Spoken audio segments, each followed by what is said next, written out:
Man, this division right here gotta do better, man.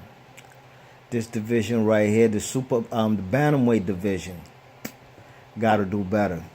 If you go look on my playlist here on YouTube, check out the historical events or historical archives.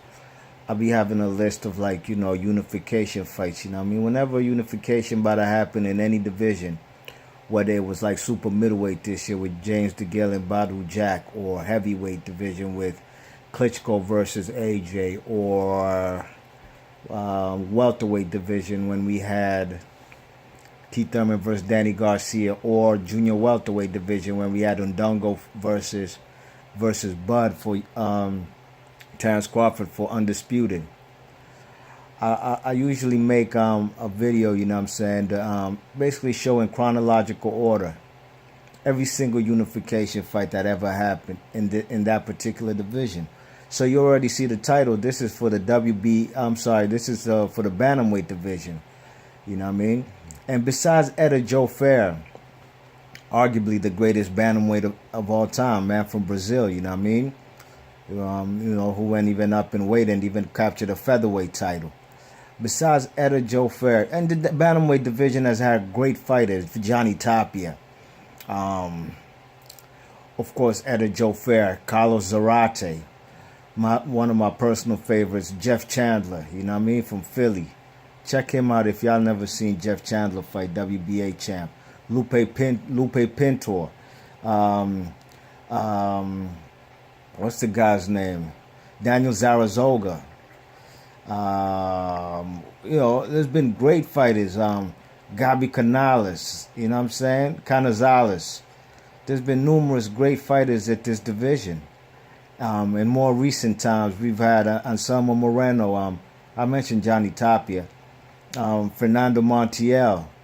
You know what I'm saying? There's been numerous good fighters at 118 in history. You know, and when I talk about unifications, I'm obviously talking about from the alphabet, from the inception of the alphabet belts, WBC, WBA, of course. You know what I mean? I ain't going back to bantamweights like, what's the guy's name? Like Vic Towell, or the other guy, George Dixon, the very first black champion ever in boxing. Before Jack Johnson was the first black champion in any division, George Dixon. I ain't going back that far. I'm talking about from the sanctioning bodies. Don't you know that this is the only unification, basically? This is the only unification in bantamweight history from the inception of the alphabet belts.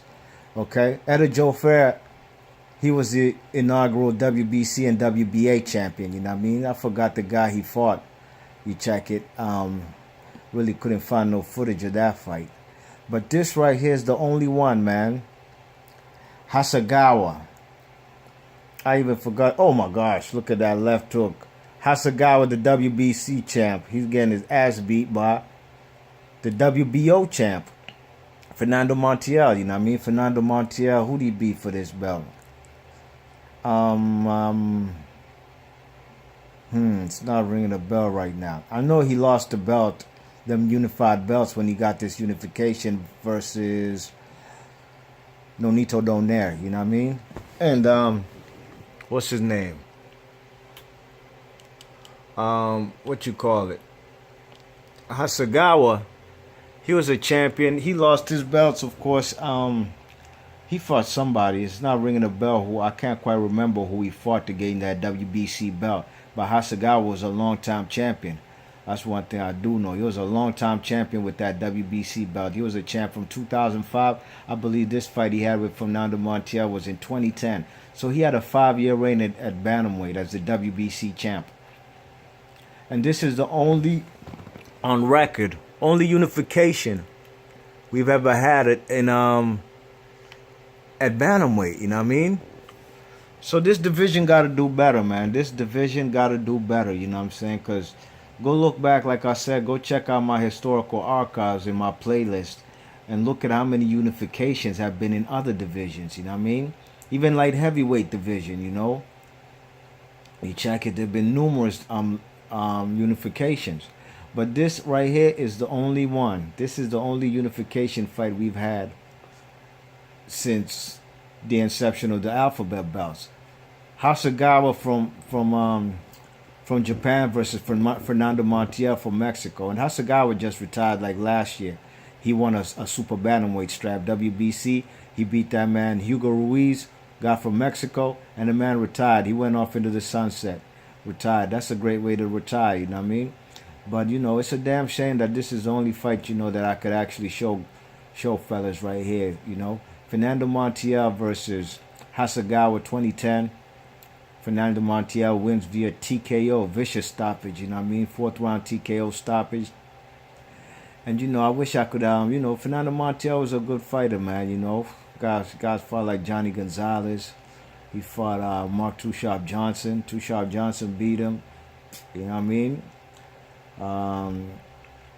You know, he fought numerous guys, you know what I'm saying?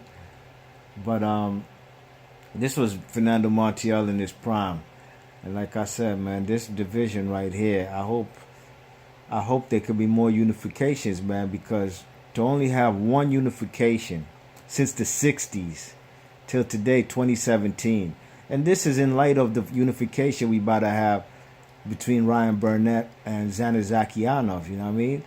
You check it. But in my opinion, this division should have done better. You know, one unification that really should have happened, and you might see me make a video about it, fights we never got to see. It didn't happen was Jeff Chandler versus Lupe Pinto, WBC and WBA unification, you know what I mean? Them two guys were champions for many years, at least 5 years. Jeff Chandler was on the pound for pound list. Oh, Jeff Chandler was a very good fighter, you know what I mean? But no unifications, and that's a damn shame.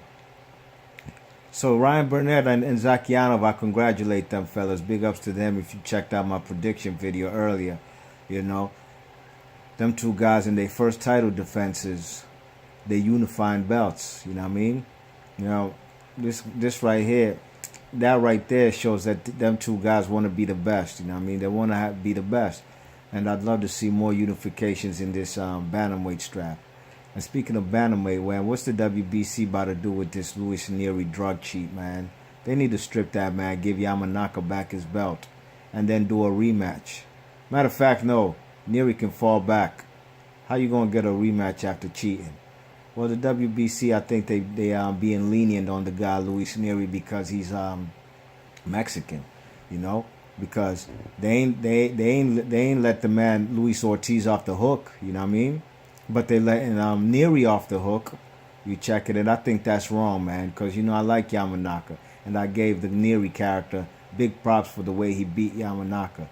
Come to find out that the man was under the influence of a bad substance, so I lost a lot of respect for him. I don't care if it's in the meat, clenbuterol, whatever it is. I don't care.